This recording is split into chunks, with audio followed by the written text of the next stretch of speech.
Selamat pagi Pak. Perkenalkan, nama saya Sufina Rere Kliwon, NIM 22520109,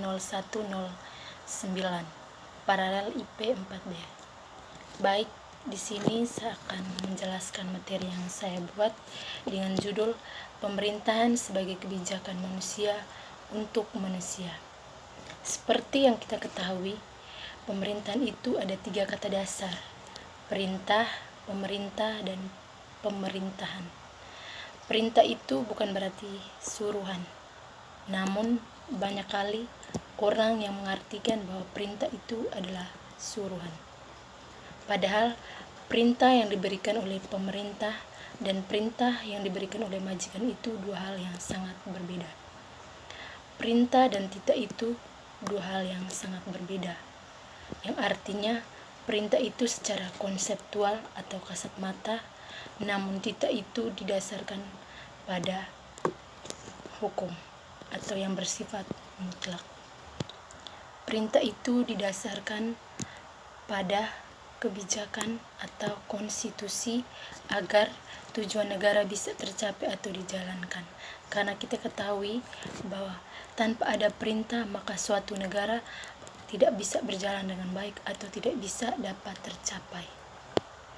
Di zaman sekarang atau zaman modern, banyak yang mengartikan pemerintahan itu berbicara soal sibuk di kantor, berbicara soal sibuk birokrasi, sibuk organisasi, dan sibuk dengan dirinya sendiri.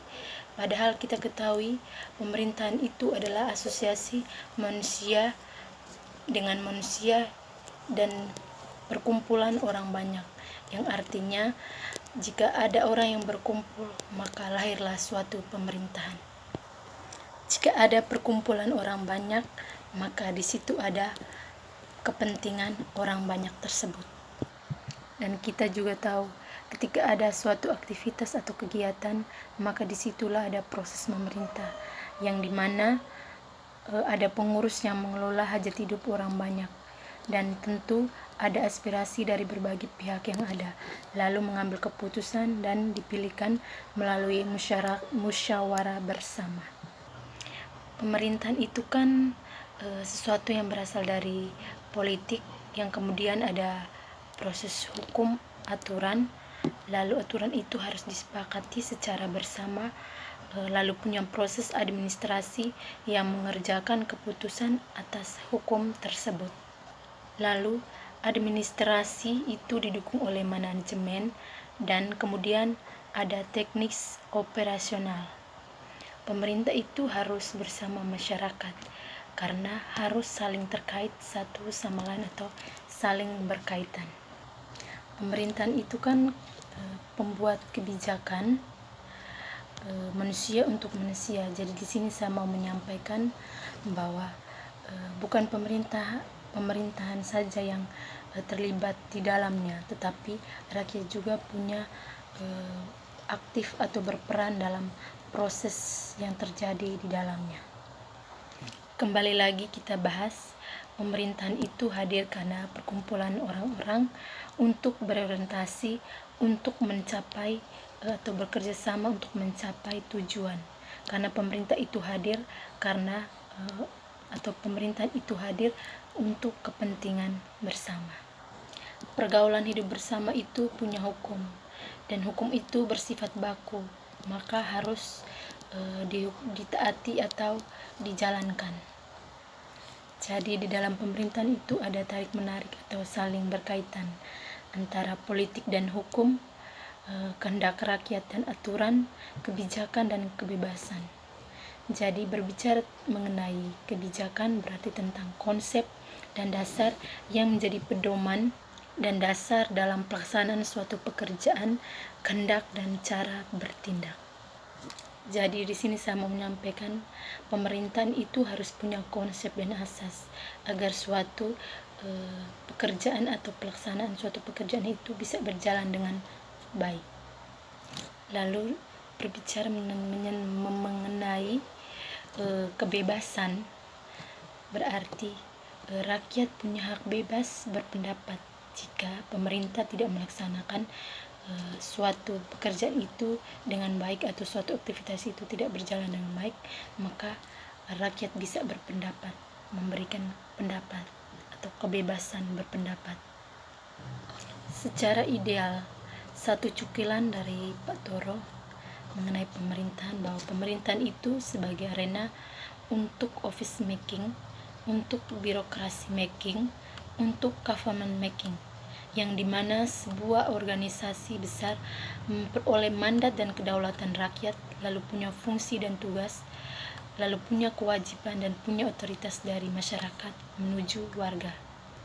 Jadi di sini saya menyampaikan bahwa pemerintahan sebagai pembuat kebijakan, maka pemerintah juga punya fungsi, punya tugas, punya otoritas untuk menjalankan kewajiban tersebut agar suatu negara atau suatu pengkumpulan itu bisa diraih atau dilaksanakan dengan baik.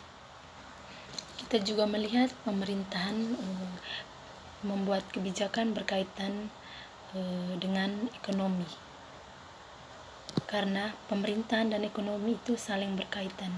Jadi pemerintahan itu bukan hanya berbicara soal perkantoran saja atau birokrasi atau organisasi atau eksekutif saja, tetapi berbicara juga mengenai ekonomi, karena kita ketahui bahwa pemerintah adalah ekonomi dan sebaliknya ekonomi adalah pemerintahan. Jadi berbicara dengan pemerintahan itu harus berkaitan dengan makhluk ekonomi. Kembali lagi kita bahas mengenai pemerintahan hadir karena asosiasi manusia dengan manusia atau perkumpulan orang banyak. Asosiasi muncul karena manusia itu sosial yang punya dua kemungkinan. Kemungkinan yang pertama karena konflik dan kemungkinan yang kedua karena kerja sama. Jadi saya tegaskan lagi, pemerintahan itu tidak bisa terlepas dari ekonomi, karena ekonomi itu dimasukkan dalam praktek politik yang namanya pemerintahan. Di sini peran pemerintah juga penting dalam ekonomi, di mana mengurangi kegagalan atau akibat kegagalan dalam pasar, sehingga tujuan kesejahteraan dan keadilan bisa diraih. Berbicara tentang ekonomi berarti berbicara mengenai banyak orang. Jadi ekonomi itu bukan berbicara soal rakyat jelita saja, tetapi juga berbicara soal rakyat jelata, yang dimana pemerintah punya fungsi, punya tugas, punya otoritas untuk mengurus, mengatur, dan mengendalikan ekonomi untuk kepentingan bersama, bukan untuk kepentingan segelintir orang saja atau sebagian orang saja, tapi untuk kepentingan orang banyak. Baik, yang terakhir dari semua materi yang saya bahas mengenai pemerintahan sebagai kebijakan manusia untuk manusia, di sini saya mau menyimpulkan bahwa setiap kebijakan harus punya asas dan konsep yang menjadi pedoman dan dasar dalam suatu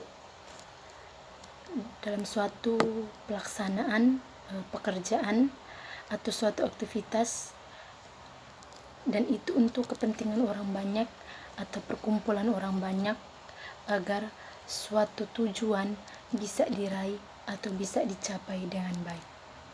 Jadi sekian kesimpulan yang saya buat. Intinya itu sebuah kebijakan itu harus punya konsep dan asas agar suatu tujuan itu bisa diraih atau bisa dicapai dengan baik tanpa ada konflik atau tanpa ada yang terhalang. Sekian materi yang saya bahas. Selamat pagi dan terima kasih.